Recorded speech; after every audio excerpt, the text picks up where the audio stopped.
Hello hi అండి. ఈరోజు నేను చికెన్ ఫ్రై చేశాను. సింపుల్గా బయట హోటల్లో ఎలా ఉంటుందో చికెన్ ఫ్రై సేమ్ అలాగే ఉంటుందండి. మనకు మామూలు గ్రేవీ కూర చేసుకుంటే ఒక్కోసారి అన్నంలోకి తినాలనిపించదు. ఇలా చేసుకున్నాం అనుకో ఫ్రై లాగా బాగా టేస్ట్గా ఉంటుందండి. నేను ఎక్కువ ఇట్టే చేస్తాను. అన్నం లేకంటే ఎక్కువ శాతం ఇలాగే చేస్తాను. ఒక దోశల్లోకి అయితేనే పులుసులాగా చేస్తాను.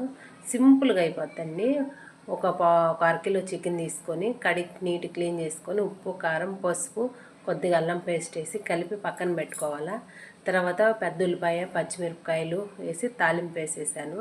తాలింపులో అల్లం పేస్ట్ వేసి మగ్గిపోయాక చికెన్ వేసేసాను. తాలింపులోను చికెన్ వేసేసి ఒక 10 నిమిషాలు మగ్గనిచ్చానండి. మగ్గనిచ్చి మూత పెట్టేసామనుకో బాగా వాటర్ వచ్చేస్తాయి చికెన్లో నుంచి. ఇంక ఎగస్ట్రా మనం వాటర్ వేయబడలేదు.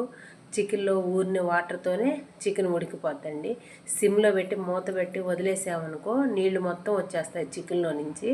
ఆ నీళ్లు మొత్తం ఇనికిపోయేదాకా కూర ఉడకనిచ్చి తర్వాత కొంచెం కొత్తిమీర వేసేసుకొని ధనియాల పొడి చేసుకుంటే చాలా టేస్ట్గా ఉంటుందండి. సింపుల్ ప్రాసెస్ అండి. ధనియాల పొడి ముందు దంచి పెట్టేసుకున్నాను నేను. ఎండు కొబ్బరి ధనియాలు చెక్క లవంగాలు వేసి లైట్గా వేపి మిక్సీ పట్టేసానండి పొడి.